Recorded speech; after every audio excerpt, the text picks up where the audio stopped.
मोक्ष मार्ग से नेतारम भेतारम कर्म भूभृताम ज्ञातारम विश्वतत्त्वानां वन्दे पतितपावनम्।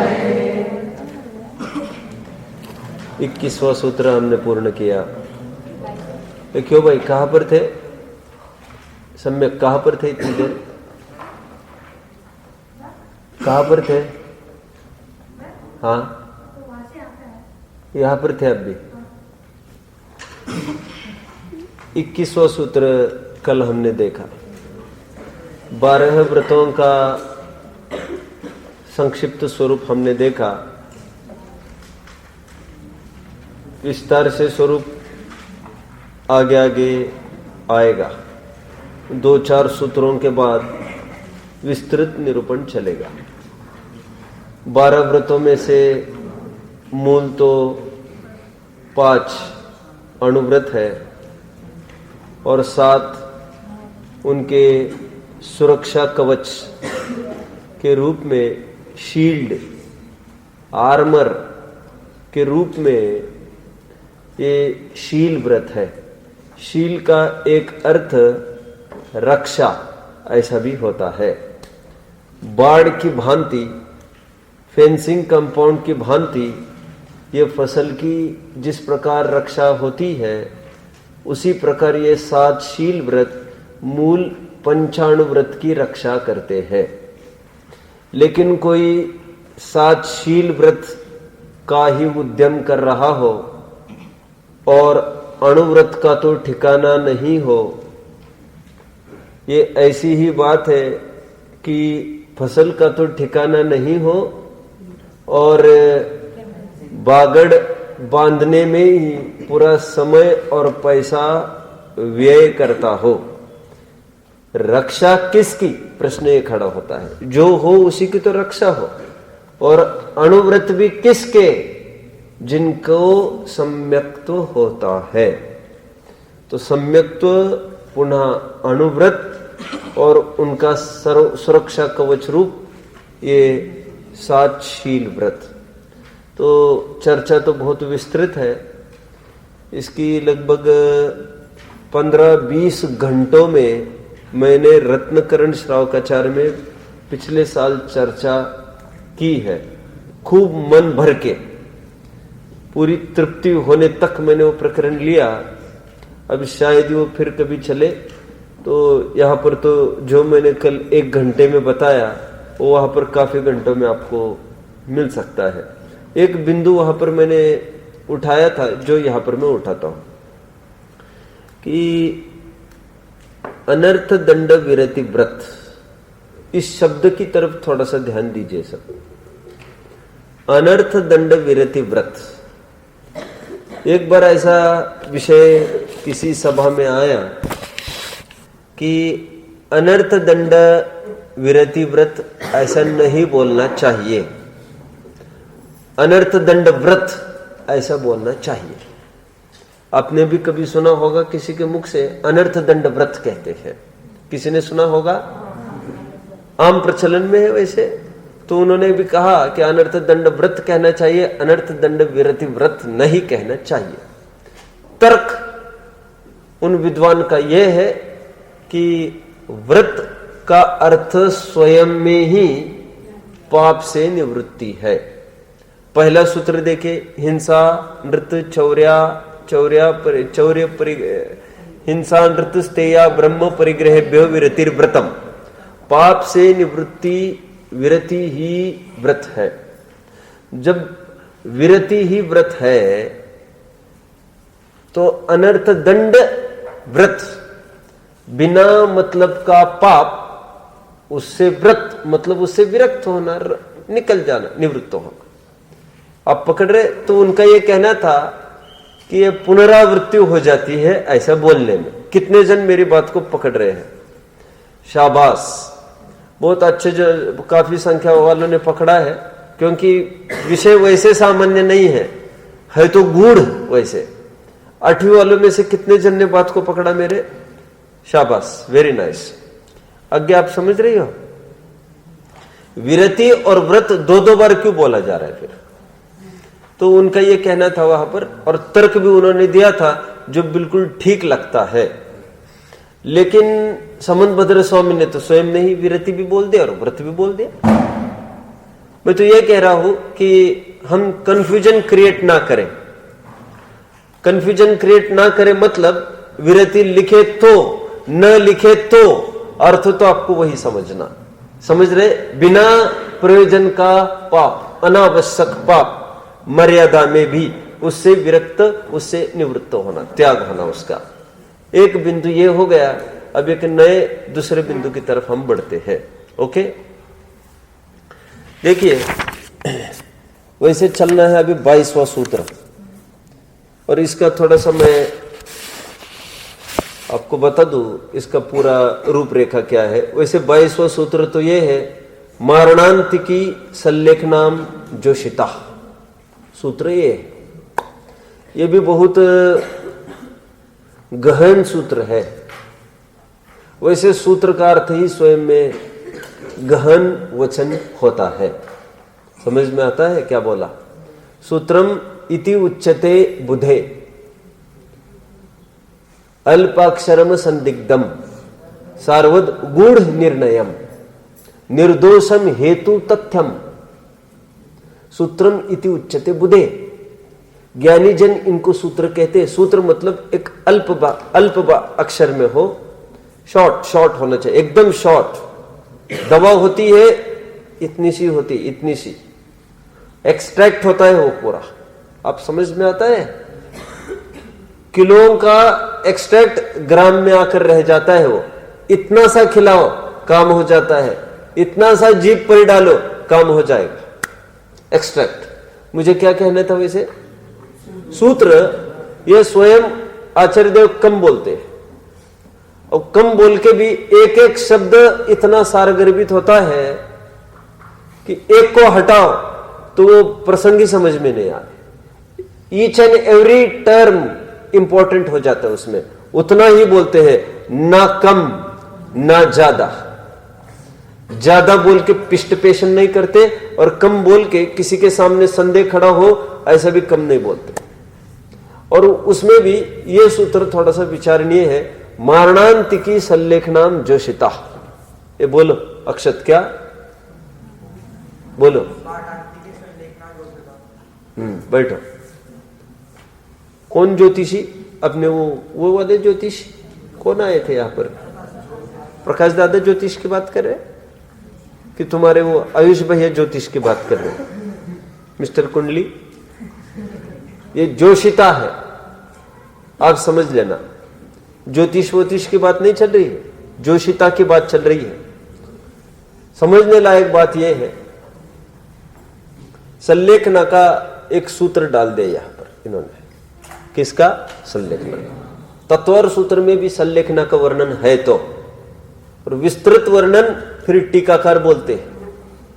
ठीक है, सब कुछ स्वयं ही सिंप्लीफाई करने लग जाए तो गुरु गंभीरता खत्म हो जाती है। अल्पभाषीपना ये गुरु गंभीरता की निशानी है, और उसको थोड़ा सिंप्लीफाई करना, ये आगे सिंप्लीफिकेशन होता जाता है। ओके, तो देखिए अपन एक मंच पर आज कई सारे जनों को आमंत्रित करते हैं। बड़े बड़े दिग्गज और उद्भट विद्वानों को हम आमंत्रित करते हैं। ये असाधारण विद्वत्ता के धनी सबसे पहले हम आचार्य उमा स्वामी को ही याद करते हैं। सिद्धांत के प्रणेता कह सकते हैं हम उनको। वैसे सिद्धांत के प्रणेता तो दर्शन पुष्पदंत भूतबली कह सकते हैं, लेकिन एक द्रव्यनियोग का सिद्धांत के प्रणेता आचार्य उमा स्वामी, वे ये कहते हैं ये 12 व्रत है। 5 अणुव्रत, 3 गुण व्रत, 4 शिक्षा व्रत, 3 गुण व्रत दिग्व्रत देशव्रत अनर्थ दंड व्रत, 4 शिक्षा व्रत सामज पुरुषोपवास भोगोपभोग और अतिथि संविभाग। नोटेबल बात यह है, भोगोपभोग ऐसे शब्द नहीं डाला इन्होंने, उपभोग परिभोग ऐसा शब्द डाला। ठीक है, आप पकड़ रहे हैं? तो उमा स्वामी ने इतना बोले। ये 12 व्रत ये होते श्रावक के 12 व्रत। जो व्रत प्रतिमा अणुव्रती की दूसरी प्रतिमा पंचम गुण स्थानवर्ती की, वहां पर ये 12 व्रत पलते हैं। सातिचार निरतिचार अभी उसकी चर्चा नहीं चल रही है, पकड़ रहे। अभी तो मैं क्लिष्टता में नहीं जाना चाहूंगा क्योंकि वो विषय चरणान्योग का नहीं है। इसके लिए रत्नकरण सावकाचार्य के प्रवचन रेफर करना, वहां पर पूरा खोला है मैंने, जितना हो सकता है सिंप्लीफाई उतना किया। अभी तो आज इतना कहना है। उमा स्वामी आए हैं मंच पर और उन्होंने कहा है अणुव्रती, ये अणुव्रती अपने गुणों की वृद्धि के लिए गुणव्रत को अंगीकार करता है। ब्रहणाद गुणानाम मार्या, क्या समंत भद्र स्वामी के छंद बोल के दिखाया, वैसे मैंने गुणों की वृद्धि के लिए गुणव्रत लिए जाते हैं ना, यथा नाम तथा गुण। गुणव्रत काय के लिए? गुणों की वृद्धि के लिए। गुण कौन सा? अणुव्रत। यह अणुव्रत का जो गुण है, अणुव्रत मतलब विषयों से सिमटना, हटना, संकुचित होना, पर से हटना। समझ में आता है? देखिए धीरे धीरे पीठ पर की तरफ से हटेगी ना, वो डिग्री से ही हटेगी। आप पकड़ रहे? सीधा वो 180 डिग्री थोड़ी होगा, वो तो बहुत क्रम से डिग्री टू डिग्री बढ़ता जाएगा, फिर वो पलटी मारेगा पूरा। तो एक डिग्री भी हटा तो हटने लग गए हो विषय की तरफ से। अभी अणुव्रत हो गए हैं, वो विषयों से हट गए हैं एक देश रूप से। तो इन्हीं गुणों को विषयों से जो टूटना बना है, आत्मा में जुड़ना बना है, इस गुणों की वृद्धि के लिए उसने दिग्व्रत, देशव्रत और अनर्थ दंड व्रत अंगीकार किया है। ओके, अभी फिर यह विचार करता है how come a bridge can be formed between anuvrat and mahavrat. He is thinking of joining and connecting the two shores of a river, otherwise you can call a deep valley. आप पकड़ रहे हैं मेरी बात को सब? दो छोर को ये कैसे तय होवे, बीच की खाई, बीच का नदी, समुद्र कैसे तय होएगा और छोर? तो एक पुल उसकी पूर्ति कर देगा, और हजारों मगरमच्छ खूंखार उससे रहित भी वो सफर उसका हो जाएगा, उसमें एक किनारे से दूसरे किनारे पहुंच जाएगा। एक पुल काम करेगा। ये जो काम पुल का है वो काम नॉट पुल समझते हो आप? तो वो जो काम पुल का है, ब्रिज का है, वहां पर वही काम शिक्षा व्रत करता है। It connects Anuvrat direct to शिक्षा महाव्रत। तो शिक्षा व्रत is nothing but training for मुनि दीक्षा। ट्रेनिंग पीरियड चल रहा है इसका, ट्रेनिंग। आप पकड़ रहे मेरी बात को? आगे बढ़ते हैं। और तो उमा स्वामी ने इतना कहा, हो गया उमा स्वामी का कमेंट। 12 व्रत उन्होंने बोल दे, दैट्स ऑल। अभी फिर उन्होंने जाते जाते कही बात कि मरण के अंत में, मरण ही स्वयं जीवन का अंत है भाई, मरण ही अंत है। तो मरण के समय बोल देना, ठीक है, आप मरण के समय समझ लो। मरण के समय संलेखना धारण करना। हो गए प्रकरण। दौलत राम जी ने उमा स्वामी को खूब चाहा है और खूब उनका जमा है, उमा स्वामी का और दौलत राम जी का। इसलिए दौलत राम जी ने हूबहू वो विषय वहां से उठाया तत्व सूत्र में से, और हूबहू छड़ाल में वैसे ही डाल दिया काव्य में। 12 व्रत और फिर अंत में लिख दिया मरण समय संन्यास धार। ठीक है, मरते समय संन्यास धारण करना। लेकिन हो गए 12 व्रत, मंदिर, संलेखना, उस पर चढ़ा जाने वाला कलश। कलश न होगा तो मंदिर की कोई कीमत नहीं है। समझ में आता है?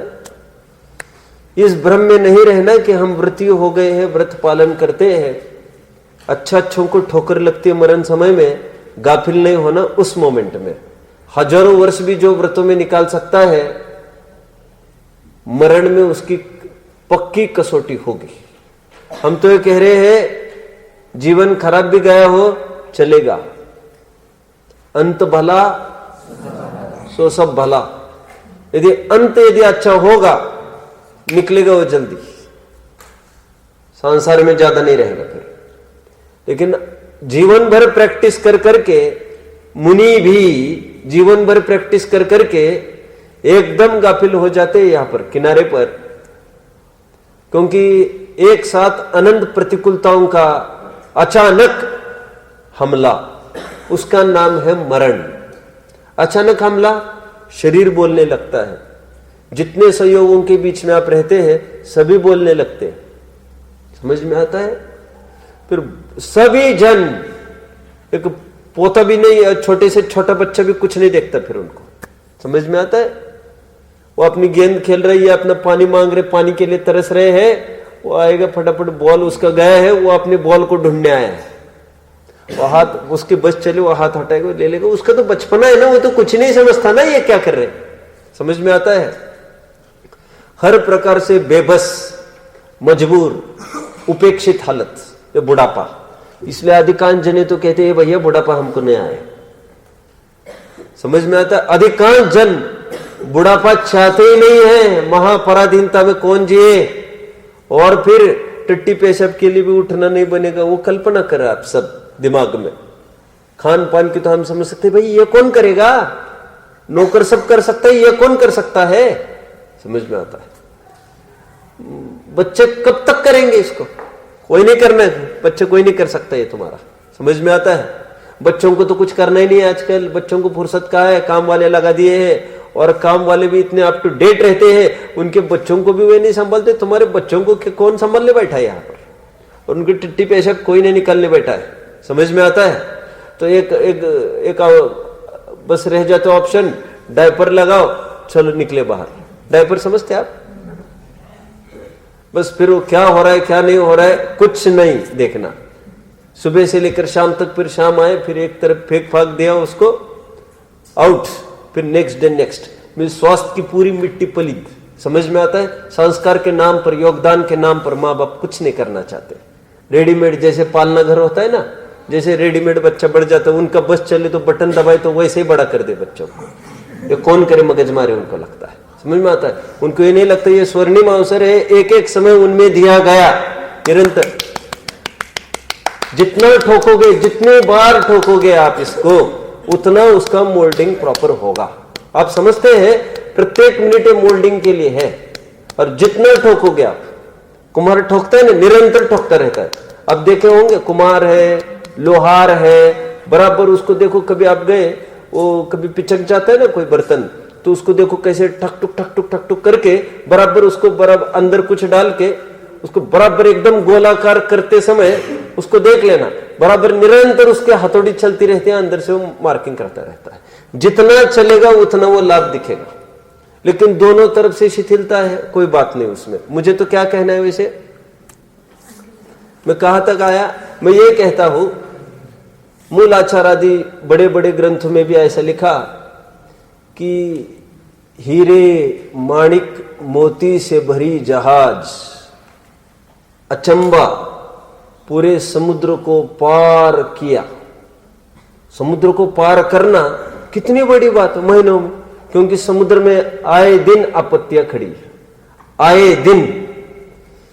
अभी तो बहुत कम भी हुआ होगा, जो भी हुआ होगा, पहले तो कितना शिप रेकिंग तो आए दिन चलता था। ये अपने प्रथमानुग में जितनी भी कहानियां पड़ी होगी उसमें ऐसा गड़बड़ बहुत सुनने मिलता है। तो कहने का मतलब ये है, वहां पर ये उदाहरण दिया कि बहुत मुश्किल से वो जैसे तैसे किनारे पर आई, और किनारे पर आई, बस अभी लैंड होना था और वही पलट गई। ये उदाहरण दिया, किसके लिए दिया, जीवन भर की हुई साधना, ये बुढ़ापे में थोड़े में आप कषाय कर जाओगे, थोड़े में, क्योंकि विद्वान जैसा जीवन जिया है, अब प्रवचन बंद हो गए तो भाई साहब आपको कोई नहीं पूछने वाला है। ये जो बच्चे हैं ये तो स्वाध्याय के प्रेमी है, ये तो ज्ञान के पिपासु है, इनको तो जो ज्ञान देगा उनके भी पिपासु होंगे। आप रिटायर हो गए, आपको कोई नहीं पूछने वाला है। पूछना नहीं चाहिए का प्रकरण अभी नहीं चल रहा है, चरणान योग का प्रकरण नहीं चल रहा है। प्रकरण वस्तु स्वरूप ऐसा होता है भैया, होता है। तुम्हारा योगदान खत्म हो गया, तुमको कब तक मिलेगा? क्यों डाइवर्ट हो रहे हो? क्यों बदतमीजी कर रहे हो फिर?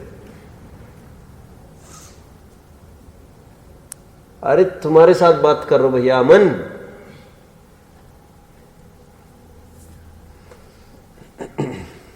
ठीक, कहां तक आए?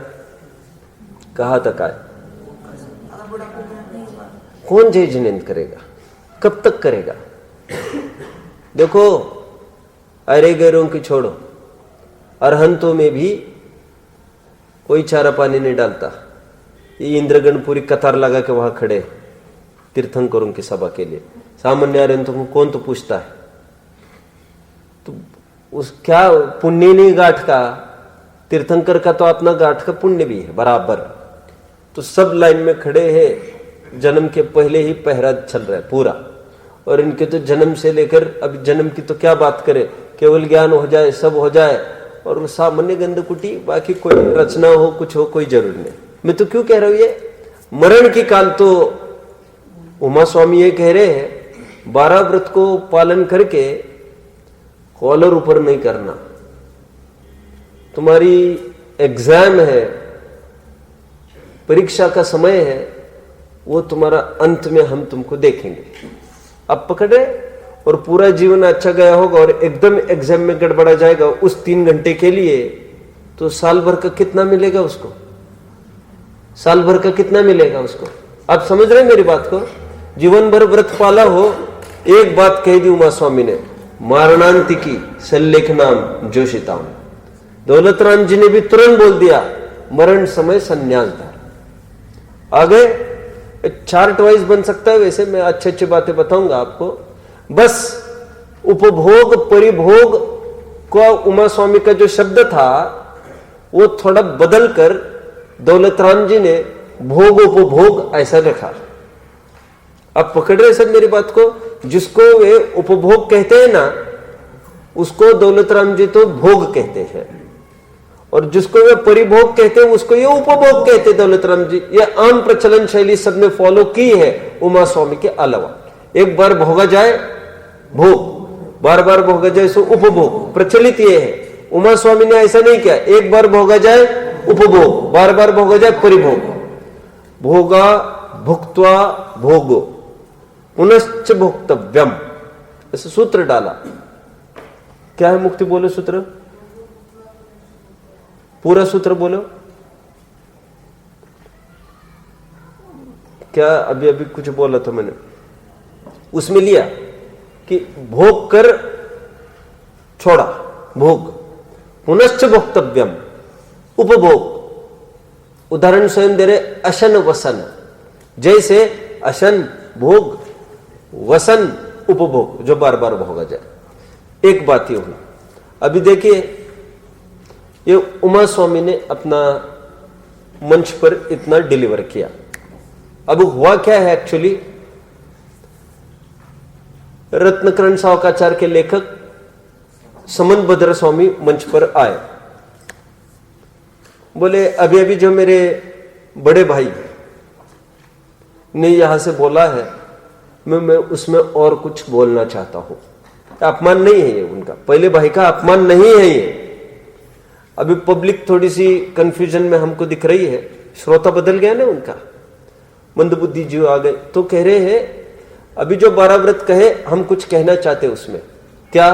तो इन्होंने क्या किया, गुण व्रत में दिग व्रत, देश व्रत, अनर्थ दंड व्रत था, उन्होंने कहा थोड़ा इसमें चेंज करना आपको। दिग व्रत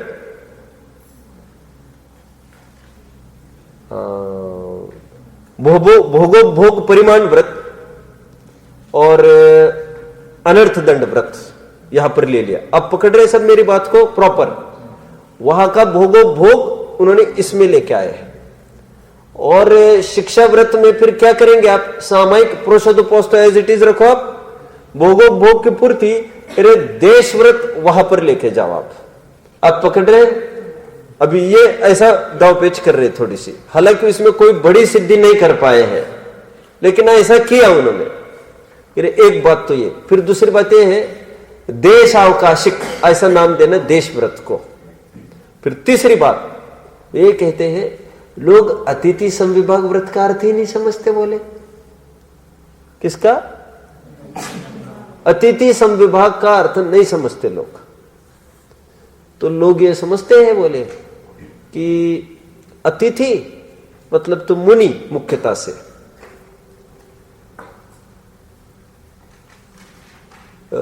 पर्वोत्सवा किसी को, हाँ बोलो बोलो, जिन्होंने पर्व और उत्सव सभी त्यक्त किए हैं। सुनिए यहां पर ध्यान दो, पर्व और उत्सव सभी त्याग किए हैं उनको कहते अतिथि। तिथि, पर्व और उत्सव जिन्होंने त्याग किया है उनको अतिथि कहते। कोई तिथि फिथि नहीं मेरे सामने, अथवा बहुत अच्छे शब्दों में क्योंकि हमारी रोजी तिथि है। समझे आप? कोई अष्टमी चौदश नहीं रहती मुनिराज को। क्यों? क्योंकि रोज ही अष्टमी चौदशी है। अब जानते हैं अष्टमी चौदश को आहार करने के लिए निकल सकते हैं, मैंने बोला था आपको। और जबकि प्रोषदोपोष प्रतिमा वाला पंचम गुण स्थानवर्ती नहीं निकल सकता आहार करने के लिए, और मुनि तो निकल सकते हैं। देखो कैसी बात है।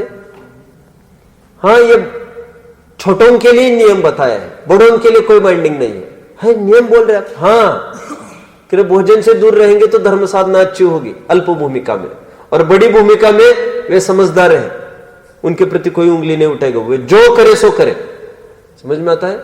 आपको स्वेटर पहनकर, टोपा पहनकर, मोजा पहनकर आपको सब A1 रहना है, टिप टॉप, और तुम नहीं करे तो तुम हमको मत समझाओ, सिखाओ। समझ रहे? क्यों? हम समझदार है। कुछ पकड़ रहे आप लोग? समझदारों के लिए कोई नियम कायदा कानून नहीं होता, क्यों? वे तो समझ के अनुसार कर लेंगे, लेकिन तुम्हारी अभी ना ताकत है समझने की, कुछ ना सहन करने की, तो तुम्हारे लिए ये बाइंडिंग होगा। मुनिराज के लिए दिग्व्रत देशव्रत नहीं होता। यहां तक जाऊंगा वहां तू करते बैठना। क्यों? तुमको आकुलता होती है कि फिर वहां। हमको कहां आकुलता होती है? पूरा हम कहीं भी घूम सकते हैं और एक आध राउंड ठेठ बोलो विदेश क्षेत्र में भी एक राउंड लगा के आ सकते हैं। हमारे बराबरी नहीं करना। तू मंगलायतन से बाहर न निकल जाना, क्यों? तू देखेगा तो तेरे को राग द्वेष होगा। हमको देखेगा, हमको कुछ नहीं होने वाला है। हमको कोई अट्रैक्शन भी नहीं है विदेश क्षेत्र का। क्या बोला? विदेश क्षेत्र का हमें कोई अट्रैक्शन नहीं है। फैक्ट समझ में आती है? क्यों?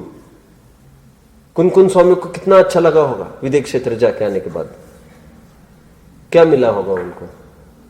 मिला तो उसको कहते जब छठवें सातवें से कुछ ऊपर बढ़ा हो, इंक्रीमेंट हुआ हो। कुछ इंक्रीमेंट हुआ क्या उनका? तो घाटा तो हुआ नहीं, घाटा भी नहीं हुआ, लेकिन मिला कुछ नहीं वहां पर। No new achievement. समझ में आता है? क्या बात है।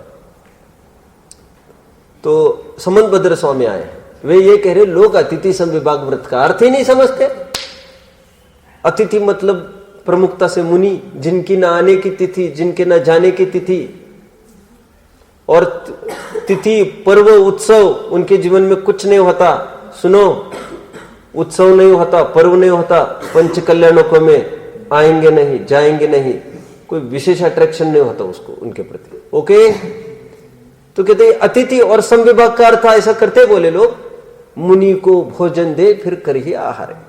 समंतभद्र स्वामी ने इसमें नाराजी व्यक्त करी। बोले क्या लगा रखा है तुमने? समविभाग मतलब अपने में से भोजन देना। लोग ऐसा समझते हैं। बोले समविभाग का अर्थ, उन्होंने कहा अतिथि समविभाग शब्द को हटाओ। उन्होंने एक नया शब्द इंप्लीमेंट किया और उन्होंने शब्द डाला वैयावृत्य। उनके शिक्षाव्रत में अतिथि संविभाग वृत्त नाम नहीं मिला, वैयावृत्य नाम डाल दिया उन्होंने। क्यों? वैयावृत्य में भोजन करना वैयावृत्य में आएगा। वैयावृत्य व्यापक शब्द है, व्यापक। और अतिथि संविभाग एक उसका अपना मर्यादित क्षेत्र है। तो भोजन दो लो और फिर चुपचाप कमरे में बैठे रहो, ऐसा चलेगा क्या? बोल रहे अतिथि संविभाग कह रहे वैयावृत्य। वैयावृत्य का क्या अर्थ होना चाहिए? तो कहते वैयावृत्य का अर्थ प्रसंग पड़े पैर दबाना, प्रसंग पड़े आहार दान तो ले ही रहे हैं हम, प्रसंग पड़े औषधि दान, वैसे आहार दान में औषधि आ गया मान के चलो, प्रसंग पड़े वसति का दान, नहीं तो वसति का दान तो चला जाएगा ना, फिर छूट रहा है वो। वैयावृत्य डाल दो, व्यापक कर दो शब्द को। तो उन्होंने 4 दान बताए फिर, आहार औषध योर पिपकरणा वास योश्च दाने न, ऐसा 118 वाला एक छंद है रत्नकरण शावकाचार में, देख लेना। 117 होगा क्योंकि 118 में तो उदाहरण गिनाए। फिर 4 दान कौन से बताए उन्होंने? आहार, औषध, उपकरण और आवास, 4 दान बताए। उपकरण और आवास दान बताए उन्होंने। ऐसे कैसे उपकरण और आवास? बोल रहे वो अभय दान चलता था ना आज तक। अभय दान कौन कौन सा चलता था? शास्त्र कौन से दान है? 4, ज्ञान दान, आहार दान, औषधि दान, अभय दान और ज्ञान दान। 4 है ना? 4 है, बराबर। अभी ये क्या बोल रहे हैं? समंतभद्र स्वामी का ये कहना है, कह रहे तुम वसति का दान डाल दो, वो अभय दान इसके अंतर्गत आ जाएगा। ओके। और ज्ञान दान नहीं लिखना, कह रहे उपकरण दान लिखो, क्यों? ज्ञान उपकरण में ज्ञान दान तो आ ही जाएगा, शास्त्र आदि देना, पीची है, कमंडल है, संस्तर है, आदि आदि व्यापक बन जाएगा। ये उन्होंने डाल दिया। किन्ने? समंतभद्र स्वामी ने। और समंतभद्र स्वामी ने भी मंच छोड़ते समय फिर से एक बार कहा, संलेखना लेना नहीं भूलना। ओके। तो देखिए, लेकिन उन्होंने एक और एक बात कही, मरण के काल में लेना ना, वो जीवन के अंत में लेना ना, मरण समय। तो मरण मतलब तुम क्या समझते हो? बोले वैसे बुढ़ापा, बुढ़ापा हम बोले ही नहीं बोले। मरण तो बुढ़ापे में की स्थिति हो, भयंकर उपसर्ग में फंसा हो, भयंकर रोग हुआ हो, इन 3 परिस्थितियों में कभी भी वो संलेखना ले सकता है। उपसर्ग की स्थिति मतलब भी मरण की स्थिति, ऐसी कोई विशेष। अब पकड़े क्या छंद है? उपसर्गे दुर्भिक्षे जरसी रुजायाम च निष्प्रतिकार। और सुनो, उसका प्रतिकार यदि करना नहीं बन रहा हो तो ही संलेखना लेना, एकदम फाइनल वेपन है वो संलेखना। जब चाहे ले लो, मैं सन बैठो बैठो, ऐसा नहीं चलेगा। कह रहे तुम बार बार संलेखना का बोलोगे, ऐसा इसलिए नहीं चलेगा। हर प्रकार से बुद्धि हताश हुई होनी चाहिए। इलाज करो, जाओ पहले इलाज करो, नहीं हो रहा है ये चिकित्सा करो, ये करो, वो करो, वो करो, 25 दफे करो करो, समझो समझो, नहीं हो रहा है हम बताएंगे, तुम नहीं बोलना, तुम इलाज करते रहो। और फिर हम कहेंगे नहीं हो रहा है, चलो ले लो संलेखना, तुम नहीं बोलना फिर से। अब पकड़े, एकदम अंतिम हथियार है संलेखना, क्योंकि जब तक दम है तब तक करो, साधना करो, छठवां सातवां गुणस्थान बरकरार रहेगा। क्योंकि संलेखना होने के बाद ये स्वर्णिम काल ज्यादा नहीं रह पाएगा। फिर छठवां सातवां का फिर तो गया, कितना महीने, 2 महीने, 3 महीने, कितना जिएगा? जाएगा ऊपर देवगति में। मरण है वहां पर साक्षात, समझ में रहा? हजारों रानियों के बीच में घिर जाओगे, वहां पर क्या करोगे? नियोग है वहां पर, संयम वयम कुछ नहीं कर सकोगे तुम, ना सग्र दृष्टि, यह बात नहीं करना वहां पर कुछ। वहां पर तो नियोग है, you will have to dance, कदम में कदम मिलाना पड़ेगा, ताल में ताल मिलाना पड़ेगा तुमको वहां पर। समझ में आता है? दिस इज, बोलो दिस इज बाय, बोलो ना, ऑर्डर। ये ऑर्डर है, ऊपर का हुक्म आया है ऐसा। नियोग, नियोग समझते हैं आप? ठीक है, समंतभद्र स्वामी ने अपना कथन रखा है, एक तरफ हो गया। अभी देखिए, एक पहले तो मैं कौन एक विद्वान हुए हैं, वसुनंदी, एक वसुनंदी आचार्य हुए। उन्होंने क्या किया है 12 व्रतों में, अब उनकी भी थोड़ी अपन उनको भी आमंत्रण देते हैं मंच पर। तो उन्होंने ये किया कि 12 व्रतों में भोग परिमाण व्रत और उपभोग परिमाण व्रत ये अलग अलग कर दिए। फिर 12 कैसे 13 हो जाएंगे? नहीं नहीं नहीं, दिव्यव्रत देश व्रत काय के लिए दो चाहिए? एक में 2 काम निपट रहे ना, फालतू में काय के लिए? आप समझ रहे सब मेरी बात को? उन्होंने इतना चेंज कराया, हो गया सब। अब कुन कुन स्वामी को हम सबसे बाद में ला रहे मंच पर, हालांकि काल सबसे पहले इनका है, लेकिन कुछ विशेष बात कहनी है, सो इसलिए कुन कुन स्वामी अभी आ रहे हैं। आपने कुन कुन स्वामी को कभी एक चरणानुयोग की भूमिका में देखा है? नहीं समझ रहे आप लोग मेरा प्रश्न। चरणानुयोग के प्रतिपादन की भूमिका, प्रतिपादक की भूमिका में देखा है? क्या बोला मैंने? बोलो अगेन अगेन अगेन। आपने कुन कुन स्वामी का एक रूप देखा है, मैं जानता हूं, परफेक्ट आध्यात्मी, परफेक्ट आध्यात्मी। लेकिन आपने और एक भूमिका है उनकी। आपने कभी कुन कुन स्वामी को चरणानुयोग के प्रतिपादक की भूमिका में देखा है? देखा होगा, चरणानुयोग सूचक चुलिका के रूप में मुनि का स्वरूप कैसा होना चाहिए अष्टपौढ़ में पढ़ा होगा, और फिर और नहीं, श्रावकाचार्य के प्रतिपादक के रूप में कभी देखा है? कुन कुन स्वामी ने अष्टपौढ़ में एक पौढ़ लिखा है जिसमें श्रावक के 12 व्रत उन्होंने लिखे हैं, कुन कुन स्वामी ने। अभी देखिए एकदम ढांचा बदलने वाले हैं कुन कुन स्वामी। वे ये कहते हैं कि देखो दिग्व्रत देशव्रत एक काम किया उन्होंने आते ही, कह रहे ये जो परंपरा बोल रही है, मेरे लघु भ्राता, मेरे पट्ट शिष्य आचार्य उमा स्वामी, मुनि उमा स्वामी बोल दो, समर्थ विद्वान आचार्य समंत भद्र, मेरे लघु भ्राता, फिर वसुनंदी तो और बहुत छोटे हैं। तो इनका कहना है 12 व्रत, और फिर बार बार ये बोल रहे हैं सल्लेखना लेना नहीं भूलना, लेकिन मुझे कुछ कहना है। तो कुन कुन स्वामी का ये कहना है, अरे ये ऐसा ऐसा रोब झाड़ता है बोल रहे ये आते जाते कि हम व्रती हो गए, व्रती हो गए, 12 व्रत पालन करते, 12 व्रत पालन करते हैं। तो फिर इसने क्या समझ रखा है स्वयं को? तो फिर और फिर सल्लेखना हो तो हो, न हो तो न हो, देखेंगे मरते समय समझेंगे। बोले ये कितना गाफिल हो रही है, फालतू में आकड़ रहा है। तो कहते एक काम करो, सल्लेखना को 12 व्रतों में डाल दो। तो उसको मर्ज किया बिल्कुल 12 व्रतों के अंतर्गत। कुन कुन स्वामी की दृष्टि समझ में आ रही?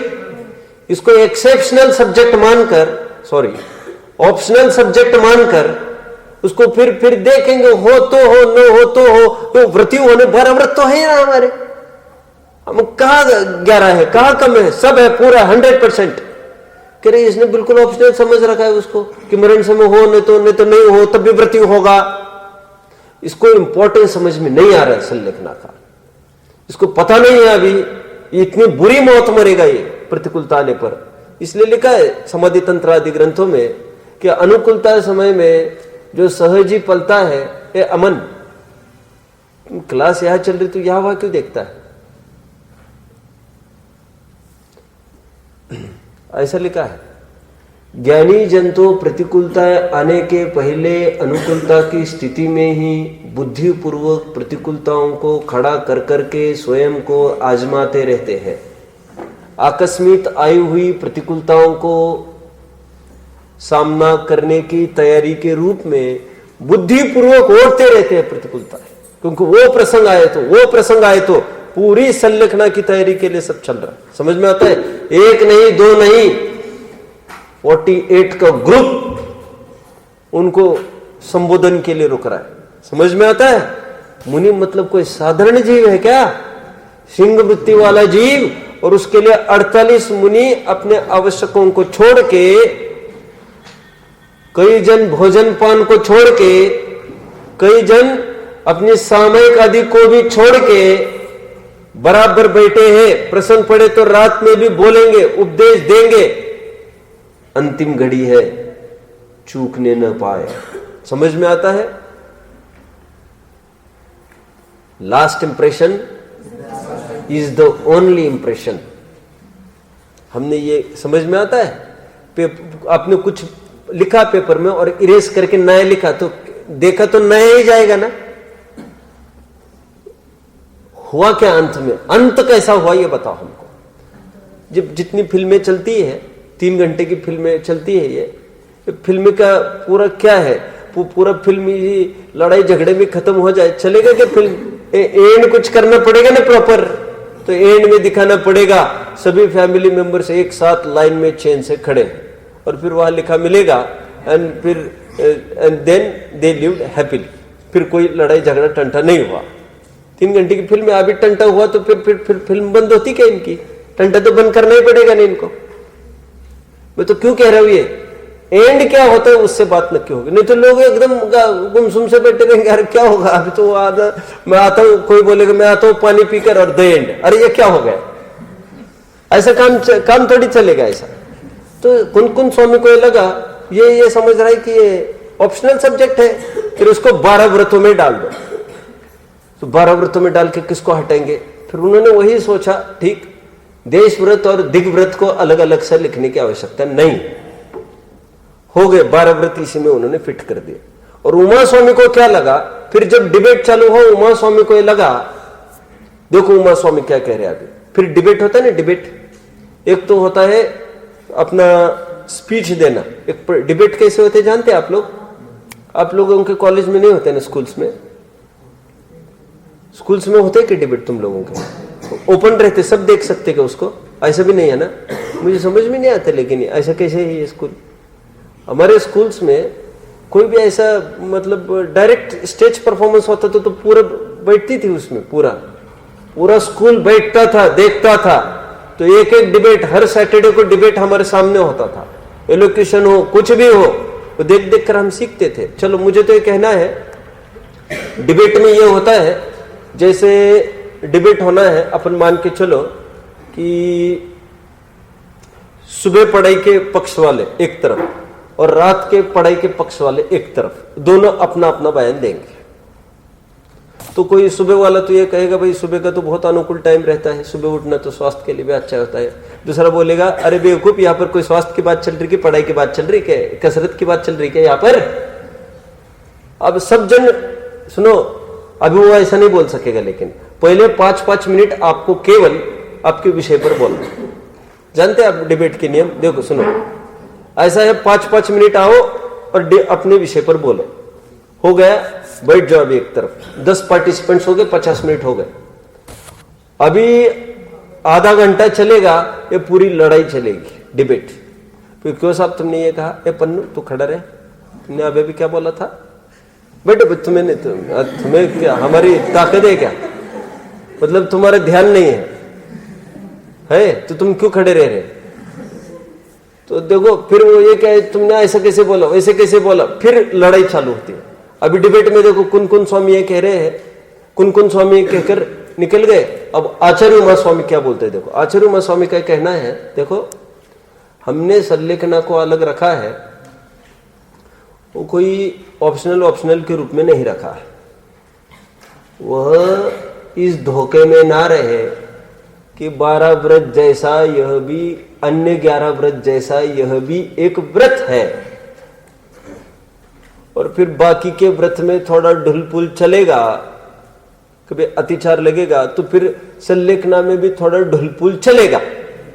हमने संलेखना को हटकर अलग से इसलिए दिखाया है कि हटकर उसकी महिमा सबको ज्ञान में आए। दोनों परंपराओं का एक ही मंतव्य है, आप थोड़ा ध्यान दे रहे होंगे तो दोनों को यही दिल में बिठाना है, पाठकों के, श्रोताओं के, कि संलेखना कितनी महत्वपूर्ण है। कोई अलग रख कर अलग से इंपॉर्टेंस दिखा रहा है, और कोई उसको ऑप्शनल कहकर उसको उसी में शामिल कर करके फिर अच्छा एक प्रश्न पूछा फिर कुन स्वामी को कि मैं प्रश्न पूछना चाहता हूं मेरे गुरु जी को, कुन जी को, उमा स्वामी बोल रहे कि आपने 12 व्रत में कैसे डाला उसको, क्योंकि 12 व्रत तो आजीवन पलते हैं, संलेखना आजीवन थोड़ी पलती है। कितने जन बात को समझ रहे हैं? अब कुन स्वामी देखो उसका कैसे अप्रोच करते हैं। ये तो मैं आपको बता रहा हूं सबका मंतव्य कैसा क्या रहा है, ये सब जगह लिखा मिलेगा ऐसा कुछ नहीं है, मैं तो नाटक के रूप में दिखा रहा हूं। आप ऐसा एक नाटक कर सकते हैं यहां पर। अभी देखिए कुन स्वामी क्या बोलते हैं। कुन स्वामी ये कहते हैं, देखो दिग्व्रत देशव्रत तो चलता है ना, हमेशा जीवन में चलते रहते, दिग्व्रत है, देशव्रत है, भोग है, प्रोषदोपवास जीवन भर ही चलेगा ना। हर अष्टमी 14 को करेगा, रोजाना सामयिक करेगा, ये सब अतिथि विभाग संविभाग करेगा, रोज करेगा, हमेशा के लिए होते हैं ये व्रत। संलेखना क्या हमेशा के लिए चलता है क्या? वन टाइम होता है वो कहते हैं। कौन बोल रही है? एक कोई भी मत बोलो, किसको बोल रहे हैं? पक्का तो अदब से बात करना चाहिए कि नहीं गुरु जी के साथ? तो अदब से ही तो कर ही रहे हैं, गुरु जी कह ही रहे हैं, और क्या कहने। सुनो तो देखो अब कुन स्वामी क्या बोलते हैं। देखो कुन स्वामी ये कहते हैं, भैया हमने 12 व्रत में तो रखा तो है संलेखना को, आजीवन पालना ऐसा उसका अर्थ नहीं है, क्योंकि हम जानते हैं संलेखना चाहे जब नहीं पलती, लेकिन ये आजीवन संलेखना की भावना निरंतर every minute of life, every minute चलते बोलते उठते बैठते हर घड़ी दृष्टि चाहिए एक समाधि की तरफ। कुछ भी हो समाधिमय जीवन जीना, समाधिमय एकदम निरपेक्ष और स्वाधीन जीवन जिएंगे। समझ में रहे? इसको बुलाओ उसको बुलाओ, ये फालतू मरण नहीं मरना हमको, हाय हाय वाला मरण नहीं, वीर मरण मरेंगे। ये निरंतर भावना तो जीवन भर चलेगी। तो कह रहा भावना के स्तर पर हमने 12 व्रत में डाला, भावना होगी जीवन भर और प्रैक्टिकल होगा मरण के काल में। प्रश्न पूछा मारणांतिकी संलेखना जोशिता, कहते इतना ही लिख देते आप, मारणांतिकी संलेखनाम, मरण के काल में संलेखना लेते हैं। जोशिता क्या है? मरे मन से नहीं, अत्यंत उत्साह से, जोश से, उपादेय मानकर, कल्याणकारी मानकर, अहोभाग्य मानकर। तुम्हारा ध्यान नहीं रहता है, वैसे तो कभी भी नहीं रहता है। रॉबिन हुड तुम्हारे नोट्स दिखाओ मुझे, आओ। अरे यार पकड़ लिया, आज नहीं बना, आज नहीं बनाई, वैसे तो रोज बनाता ही हूं मैं, आज ही नहीं बनाई। तुम्हारा ध्यान भी नहीं रहता ना मेरी तरफ, तो क्या क्या प्रॉब्लम है तुम लोगों के साथ? एक पर्टिकुलर ग्रुप है, अब जब बैठ ही रहे आप लोग यहाँ पर, यहाँ ध्यान क्यों नहीं देते? आप लोगों को दूसरा भी चारा नहीं है। नहीं तो मैंने कल परसों भी बोल रखा है, मैं बोल देता हूँ जिसको बोलना हो, तो फिर भाई इनको कोई कुछ मत बोलो, तो फिर वैसा भी कर देते हैं। तो कोई वैसे भी नहीं आता मेरे सामने। आप सचमुच आओ, एक दुक्के को फिर मैं कर दूंगा ऐसा कि नहीं आएंगे क्लास को, भाई इसको कोई कुछ नहीं बोलना। अरे जब आते हैं तो आपको ध्यान देना चाहिए प्रॉपर। जोशिता का अर्थ क्या कह रहे हैं? क्योंकि कहते वो किसी ने ठोक दिया, हाथ जोड़ो बस हो गए संलेखना, ऐसा नहीं चलेगा। बोले एकदम उमंग से उल्लास से बोल दे मैंने आहार का त्याग कर दिया है, मेरी सब मर्यादा हो गई है, तो आग्रह करते रहे चलो आहार के लिए, मैंने त्याग कर दिया है। ये उत्साह उमंग से।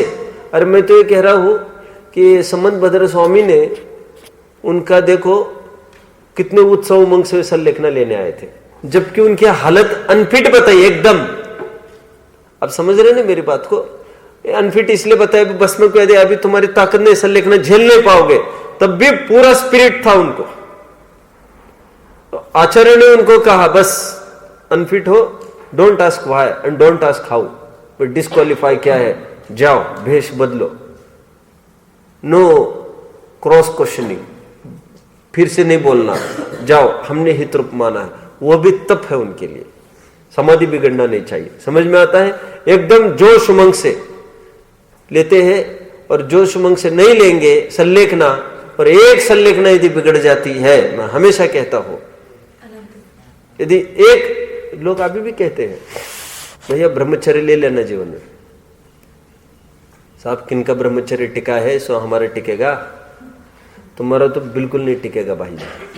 देखो सुनो मैं क्या कह रहा हूं, क्या कहते लोग, तो मैं कहता हूं किसका नहीं टिका बता ना। और वो इक्के दुक्के जो शिथिल हुए होंगे वो आज भी अपनी धाक जमाए हैं सबके दिल में। किनके दिल में धाक जमाए हैं? जो ब्रह्मचर्य लेने के वांछक हैं उनको वही 2-3 दिखते रहते हैं। सब उनका बिगड़ गए, फिर ऐसे भाग गए, फिर वो हो गया, वो हो गया, वो हो गया। खराब आदर्श प्रस्तुत नहीं करना इस परंपरा में। एक समाधि यदि बिगड़ती है महाराज की, मुनि की, श्रावक की, देखो आज मुझे यदि भयंकर रोग हो जाए कोई और मैं दवा वगैरह सब छोड़ दूं और हालत और बिगड़ जाए और बिगड़ जाए और मैं चिल्लाने लग जाऊं, फिर बोलने लग जाऊं रात में भी, दे दो मुझे तकलीफ हो रही है, आपस में इतना भय हो जाएगा आप सबको, अब जीवन में भी कभी व्रत संयम नहीं पालेंगे। और फिर ऐसे गर्दन पकड़ पकड़ के तो इतने जन उपदेश पिलाएंगे आपको, अच्छे अच्छे विद्वान, खाओ पियो, अभी तो तुम्हारी उम्र है, अभी काल नहीं है, संगनन है, वो ठीक है, वो ठीक है, हुआ होगा, पला होगा, जाने कहा लिखा है, क्या लिखा है, खेल खत्म, मिट्टी पलित पूरी।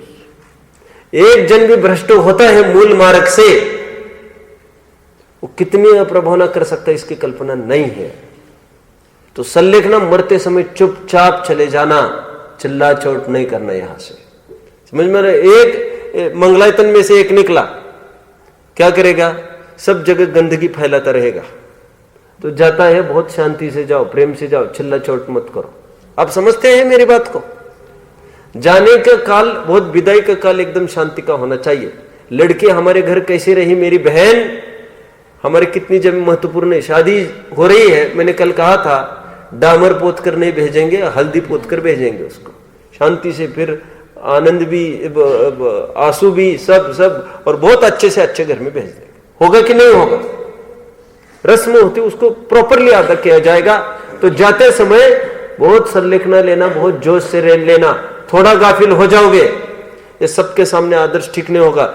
जानते हो एक ऐसा कोई इंसिडेंट, जैसे एडमिशन के लिए बच्चा आए और उसी दिन एक को रोता दिखा, देख लेना ऐसा संक्रामक रोग फैल जाता है, सब कीटाणु ऐसे फैल जाते हैं, फिर कोई डॉक्टर काम नहीं करता वहां पर। सुनो इसको बाहर करो, फटाफट इसको बाहर करो। क्यों? वो फैलेंगे कीटाणु इसके। या तो तुम सुनो, आप लेके जाओ इसको, आप टैकल करो, समझाओ। इसको रोता देखकर बाकी को कैसे संभालेंगे ना हम? फैलने नहीं चाहिए। जा रहे हो, जीवन भर समाधि की है, फिर कुछ भी बोलने लग जाए, वास्तव में भय होता है ना ऐसा। मैंने मेरे जीवन में देखा ऐसा। जीवन में तो क्या, मेरा अपना बिल्कुल प्रारंभ में जब मैंने धर्मांगीकार किया था, तब मुझे आज भी याद आता है कि एक मैं बैठा वहां पर, वो क्लास चालू होनी थी अभी, मैं बिल्कुल सबके पहले जाकर बैठता था। मेरी ये सिस्टम थी प्रॉपर पहले से ही। आता कुछ नहीं था, जैन सिद्धांत प्रवेशिका से चालू हुआ है मेरा, और समझता वमझता कुछ नहीं था ज्यादा। प्रश्न बहुत पूछता था और बहुत विद्वान थे वे वैसे। अब छोड़ो उसकी बात को, मैं तो ये कहना चाहता हूँ। तो फिर एक दिन फिर क्लास हुआ, प्रवचन हुआ, फिर बाद में मैं तो बाद में भी बैठा रहता था प्रश्न उत्तर के लिए। फिर एक बोले, एक जन मिलने आ रहे हैं, उनकी उम्र हो गई 80-85, जीवन भर एक विद्वान रहे, संयम साधना में जीवन गया उनका। तो फिर घर वाले शिकायत करने लग गए कि उनका माइंड हो गया होगा थोड़ा सा डिस्टर्ब, रात में मांगते ये करते, मतलब इतना अच्छा जीवन रहा उनका। फिर उनको लाए सामने, उन्होंने, उन माता जी ने कुछ कहना चालू किया, देखो धर्म, धर्म का नाम नहीं लेना मेरे सामने। 80 साल का बुढ़ा, एकदम जोशिता, मरनांति की कषाय जोशिता। सुनो, मरण का काल है, सुनो उसके हाथ भी मैं बताओ ना, कुछ नहीं धर्म महाराज मुझे नहीं बताना। फिर सुनो तो ऐसा लगने लगता था कि अपन लेंगे पलेगा क्या, प्रथम ग्रासे मक्षिका, ख्याल में आता है। इसलिए देखो सुनो, हमको कोई बिजनेस चालू करना हो, गोल्ड का बिजनेस चालू करना, गोल्ड का, वो ठुक गए है, वो पिट गए है, उसका नुकसान घाटा हुआ है, अभी तुम चालू नहीं कर सकते बिजनेस। तो जब भी चालू करना है, मैं हमेशा एक उदाहरण देता हूं, ओनली सक्सेसफुल होंगे 1%, उन्हीं को स्मरण करो और उन्हीं को आगे रखो और काम चालू करो। समझ में आए? मरे को देखोगे तो रोना ही आएगा, सफल को देखोगे तो आगे बढ़ पाओगे, असफल को देखोगे तो गिरोगे गिरोगे गिरोगे। जोश से, उमंग से लेना। एक समाधि अच्छी होगी, हजारों जनों को एक चुनौती, क्या कहना चाहिए, एक अपील हो जाएगा मुनि मार्ग। हमको भी ये मार्ग अंगीकार करना। देखो कैसी रौनक थी, देखो कैसा उनका चेहरा पटल, कितना गदगद आनंद, मेरे जीवन का सार्थक हुआ, सार्थक हुआ। बहुत सरल है, बहुत सरल। अरे कोई कुछ क्रिया करता नहीं, मत रो मेरे लिए, ये जो बोल रहा है मरते समय, और कोई रो भी रहा है कि किसको लेकर रो रहे हो, मुर्दे को देखकर रो रहे। एक तो वो था, आज वैसे ही सोचने लग गया, मुर्दे का सहारा बनाकर नदी को पार करने की सोचते हैं। कौन? तुलसीदास की बात नहीं कर रहा हूं मैं। तुलसीदास ने क्या किया था जानते ना आप? मुर्दे को सहारा बना के नदी पार करने का प्रयास करता है। कितना मूर्ख है वो, अंधेरी रात में उसको यही दिखा नहीं, मुर्दे का सहारा लेकर। आप समझते हैं आप लोग, मुर्दा मतलब ये शरीर रूप मुर्दे का सहारा लेकर संसार रूपी नौका को पार करना चाहता है। मगर वो तो मरा मुर्दा था, ये तो मगरमच्छ को सहारा बनाकर जिंदा नदी पार करना चाहते। पार होएगी क्या? शरीर को साथ लेकर इसके आधार से धर्म करके पार कर पाएगा क्या? तो ये तो कहे सबको। मैंने संस्कार की क्लास में कहा, मैंने 1-2 दिन पहले सुन रहा था, तो गुप्ता की कुछ लड़कियों का मैंने उदाहरण दिया वहां पर। तो वे आती थी क्लास में, पाठशालाओं में, दिल्ली की घटना है। तो वहां पर 10-12 साल की लड़की होगी वो, उसको हो गया कैंसर। कैंसर हो गया, एडमिट है वो, माँ बाप रो रहे हैं दोनों तरफ। वो समझा रही है, पंडित जी बोलते हैं जीव मरता नहीं है, आप रोते हो, रोना नहीं चाहिए, जीव अनादि है। मन में पहले भी थी, बाद में भी रहूंगी, पहले कोई और था, अब कोई और होगा, जीव कभी नाश नहीं होता, परिणाम अपने साथ चलते, आप रो मत। अब ये इंप्रेशन काय का है पूरा, ये पाठशाला का। हमें भी हमारे बच्चों को पाठशाला में भेजना, क्यों? एक मरण देखा उन्होंने और हाय हाय हुई, बस जाएगा तुम्हारा मार्केट सब। तो कह रहे चुपचाप निकलना यहां से। चुपचाप निकलना मतलब, चुपचाप निकलना मतलब, अरे बोलो ना, मरने की कला होनी चाहिए। जीवन जीने की कला होती है और मरने की भी कला होती है। कला तो कला है। ओम।